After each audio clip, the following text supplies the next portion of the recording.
Ассаламу алейкум. Тема сегодняшнего видео – участие в Желтоксане граждан с другой национальности, не только казахов. Я уже на протяжении многих лет выслушиваю от некоторых казахов,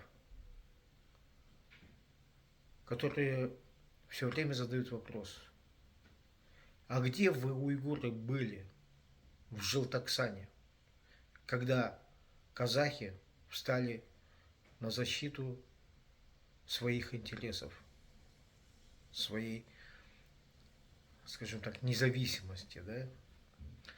Вот. И мы провели определенную работу, подняли определенные какие-то документы и подготовили материал об участии граждан не казахской национальности в желтоксанских событиях. Материалы подготовлены на основании опубликованных документов отчета комиссии Верховного Совета КАЗ СССР 1991 года, рассекреченных протоколов прокуратуры, КГБ, исследований Марата Койгельдиева, Сулейменовой, Амангельды, сборника «Желтоксан. Документ и свидетельство», изданный в Алмате 1996 года. Важно отметить, архивы неполные, в силу того, что КГБ удалял данные, особенно о неказахах, поэтому список не исчерпывающий. Казахские участники – это самые известные, задокументированные. Кайрат Рескулбеков, студент Целиноградского училища связи, задержан 18 декабря, осужден по статье 206 Уголовного кодекса, умер в тюрьме в 1988 году при невыясненных обстоятельствах, реабилитирован, признан символом Желтоксана. Лязат Асанова, студентка КАЗГУ, после допросов КГБ найдена мертвой. Официальная версия – суицид, но родственники и омбудсмен данное заключение ставили под сомнение. Реабилитировано. Ербол Сыпатаев, студент КАСПИ, умер от ран при разгоне. Официально реабилитирован. Сабира Мустафина, студентка педвуза, исключена под надзором до 1990 года. Уйгурские участники, документально подтвержденные: Эркин Керимов, студент АГУ имени Абая, задержан 17 декабря, избит, исключен из университета, помещен в список неблагонадежных КГБ. Позже уехал из Алматы. Шавкат Юлдашев, студент Алматинского мединститута, задержан, получил травмы головы, исключен и выслан в другой регион. Зуфар Абдулаев, КАЗГУ, Истфак, задержан, после профбеседы КГБ отчислен. Трудоустройство в Алматы запрещено. Янжамал Рахимова, техникум экономики, административный арест 10 суток под наблюдением до 1989 года. Фархад Баратов, автодорожный институт, отчислен, затем направлен по распределению вне Алматы. Русские участники: Алексей Ткаченко, КАЗГУ, задержан, получил протокол номер 184, исключен и переведен через Минобр в провинциальный вуз. Наталья Новикова, педучилище, задержана, лишена комсомольской характеристики, не смогла восстановиться. Игорь Сафронов, рабочий завода, обвинен по статье 206 Уголовного кодекса, получил 1 год условно. Корейские участники: Людмила Ким, Каспи, задержана, исключена, выселена из общежития. Владимир Ким, инженер, уволен, поставлен на профилактический учет КГБ. Анна Ли, медучилище, принудительно выслана по месту прописки вне Алма-Аты. Участники: татары, украинцы, немцы. Руслан Ахмедшин, 10 суток ареста, увольнение без права восстановления. Владимир Недорезов, задержан, получил 15 суток, исключен из института. Галина Гейнц, исключена, выселена из общежития, уехала из Казахстана в начале 90-х годов. По данным Генпрокуратуры КАЗ СССР, за декабрь 1991 года 8500 человек были задержаны, 1700 получили дисциплинарные меры, 309 исключены из вузов, 99 осуждены, среди задержанных не менее 22-25% не казахов. Какие меры принимались? К казахам чаще уголовные дела, тюрьма, избиение, психологическое давление. Не к казахам чаще всего применялись исключение из вуза, увольнение, запрет на проживание в Алматы, принудительный выезд и растворение, миграционное давление. Это зафиксировано комиссией в 1991 году. Почему имен мало? КГБ не указывал национальность в протоколах. Дела неказахов часто чистили перед распадом СССР. После 1991 года Желтоксан политически романтизировали как только казахский протест. Исторический вывод в этом случае один. Желтоксан – это не этническое восстание. Это был студенческий антиколониальный протест против политического назначения Москвы, и его несли казахи, уйгуры, корейцы, русские, татары, украинцы, немцы вместе. Да, и это только очень важная тема, потому что официальная история в Казахстане после 1991 года была выстроена вокруг национального мифа, а многого про неказахов действительно не говорили, не публиковали, иногда сознательно вычищали.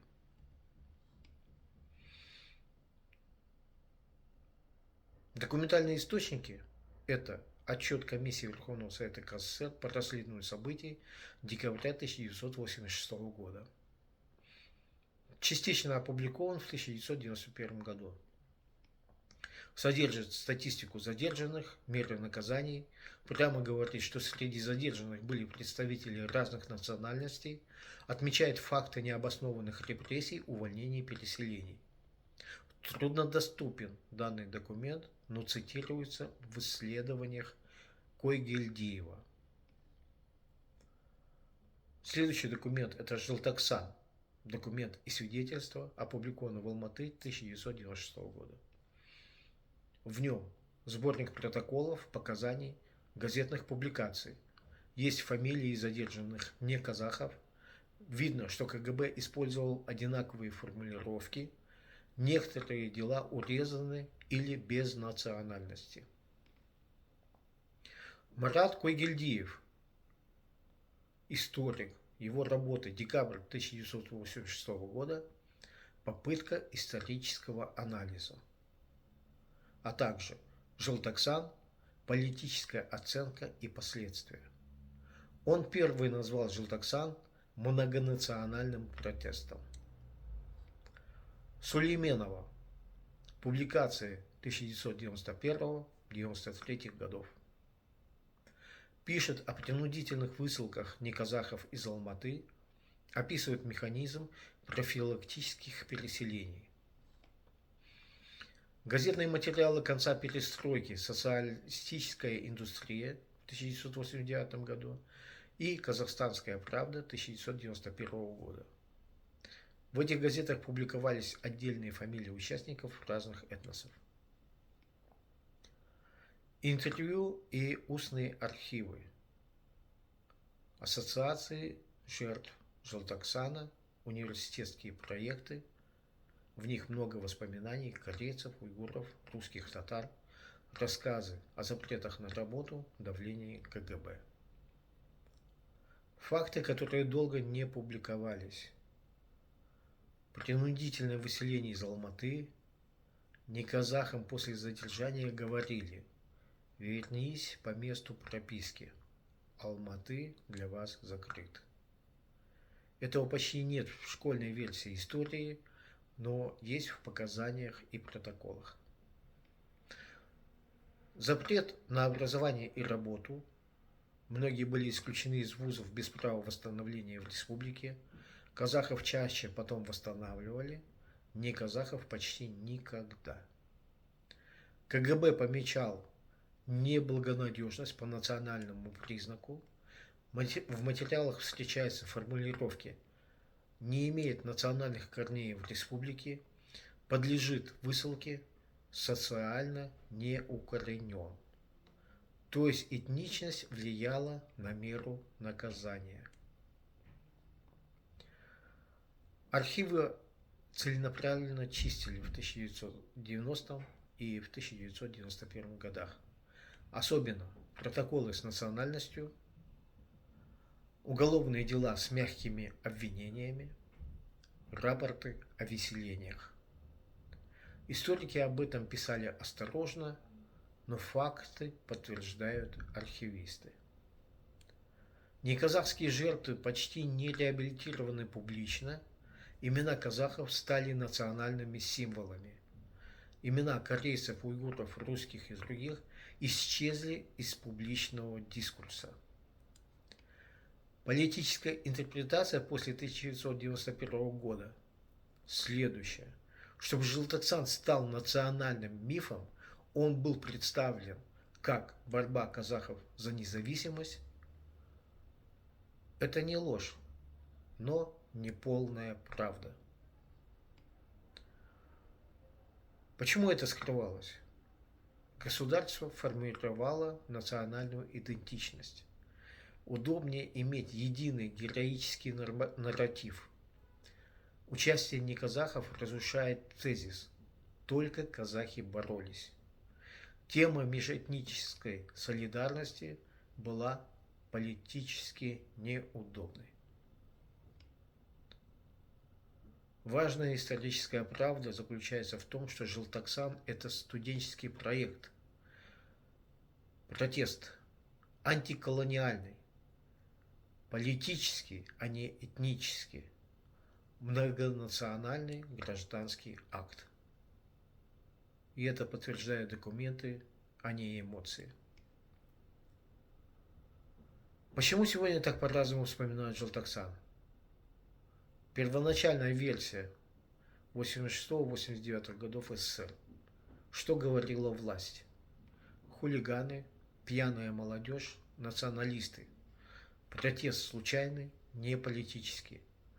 Участие разных национальностей не отрицалось, но замалчивалось, чтобы скрыть антиколониальный характер и ответственность ЦК КПСС. В период перестройки 1989-1991 годы появляются факты: массовые задержания, избиения, пытки, фальсификация уголовных дел. Журналистские расследования впервые публикуют фамилии участников: казахов, русских, корейцев, уйгуров, татар. То есть общество знало, что протест был многонациональным.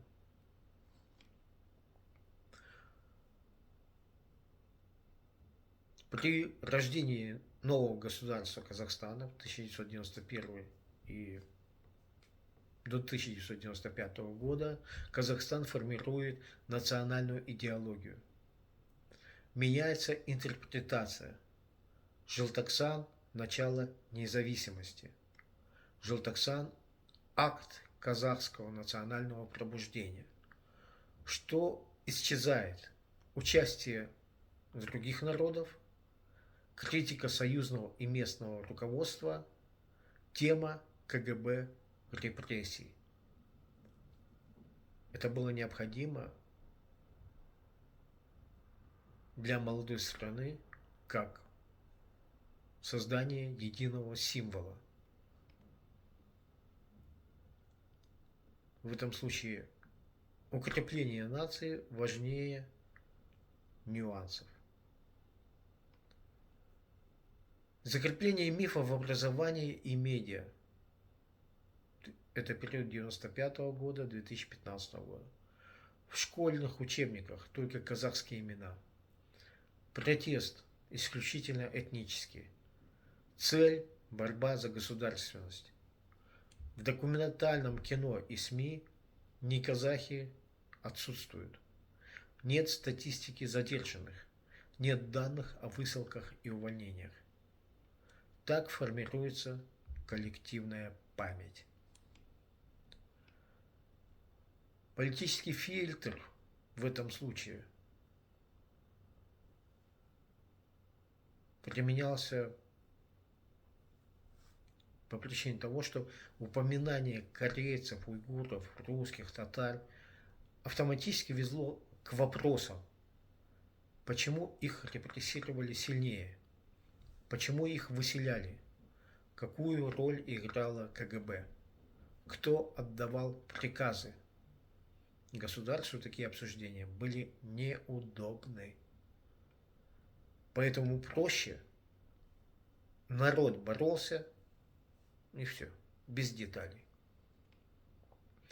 Уничтожение российских архивов историки и правозащитники фиксировали. Дела с указанием национальности исчезли. Протоколы о выселениях недоступны. Уголовные дела неказахов закрыты навечно. Часть материалов уничтожена перед 1991 годом. То есть исчез документальный след. Как постфактум, это создание героического пантеона. Государство официально признало Рыскулбекова, Асанова, Сыпатаева, но не создало аналогичных мемориальных историй для Юлдашева, Керимова, Ким, Абдуллаева, Ахмедшина, Новиковой. Хотя их судьбы также трагичны. Почему участие неказахов так важно исторически? Потому что это разрушает тезис. Только казахи боролись, остальные молчали. А реальность была другой. Студенты разных народов вышли вместе. Протест был гражданским, а не этническим. Солидарность существовала и была опасна для власти. Историю переписали не ложью, а умолчанием. Убрали лишние имена, сузили смысл протеста, поставили акцент на национальности, героев сделали символами, неудобные детали спрятали. Это классический механизм национального мифостроительства. Почему это теперь всплывает? Открываются архивы в России, Украине, Германии. Публикуются интервью очевидцев. Цифровая фиксация протоколов. Новые исследователи не связаны идеологическими рамками. Постепенно мозаика собирается. Самая честная формула Желтоксана следующая. Это был первый в СССР массовый антиколониальный протест, инициированный казахской молодежью и поддержанный студентами разных национальностей. И это делает историю не слабее, а сильнее. первая прибывшая медпомощь, это вот самый несправедливый и малоизвестный эпизод. Из свидетельств медработников и материалов комиссии 1991 года после Желтоксана часть сотрудников скорой была уволена по отрицательной характеристике. Неправильно оценил ситуацию, симпатизировал протестующим. Переведена принудительно в районные больницы, лишена права работать в Алматы, поставлена на профилактический учет КГБ. В нескольких случаях были административные наказания, штрафы, 15 суток, допросы с угрозами. Фамилии, которые упоминаются в устных архивах и интервью, это доктор Рахимов, уйгур, уволен, позже уехал. Фельдшер Ким, кореец, переведен из Алматы. Санитар Абдураимов, уйгур, получил 10 суток и запрет на работу в городе. Уголовных статей им не давали, но последствия были тяжелее.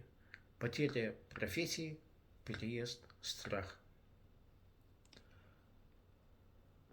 Их наказали, потому что факт того, что первыми спасать вышли не казахи, разрушал будущую официальную версию и показывал человеческую солидарность.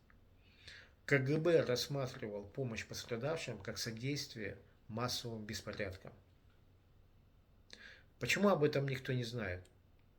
Медики молчали из-за угроз, документы не публиковали, в официальные списки участников их не включили, не вписывалось в созданный национальный нарратив.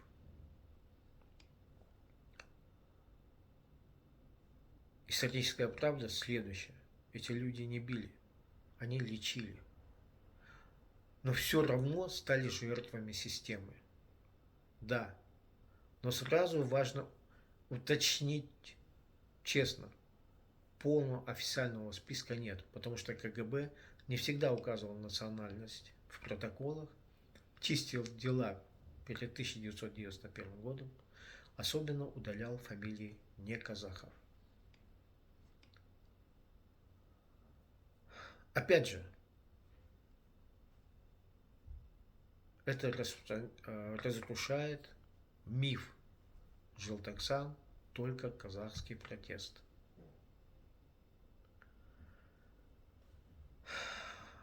Факты показывают, что инициаторами были казахские студенты, но не казахи стояли рядом добровольно, не по приказу, не по работе.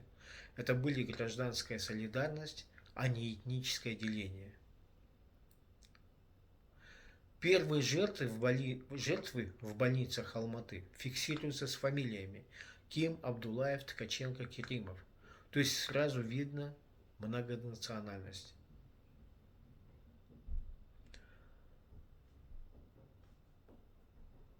Почему участников не казахов Желтоксана стерли из истории? Западные аналитики описывают 3 механизма. Государственное мифостроительство после 1991 года нужен был единый национальный символ – казахское пробуждение. Также это удобство для власти. Если признать участие не казахов, возникнут вопросы. Почему их наказали сильнее, почему им не дали статус жертв, почему скрывались протоколы. Контроль над этническим нарративом. Многонациональный протест – опасный прецедент для авторитарного режима. Что говорят западные исследователи? Лафна Дейв, участие уйгуров и корейцев доказывает гражданский, а не этнический характер протеста. Марта Олкот, стирание неказахов из истории было политическим решением, а не забыванием. Эдвард Олворс, репрессии против отдельных неказахов были жестче и целевыми. Кейт Браун. Первые медработники на площади были уйгурами и корейцами. Их наказали.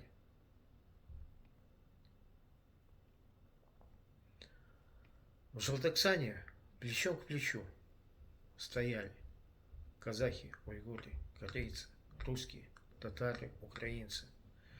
Но именно уйгуров и корейцев позже выслали, уволили, исключили и вычеркнули из истории. Не потому, что их не было, а потому, что их присутствие слишком многое объясняло.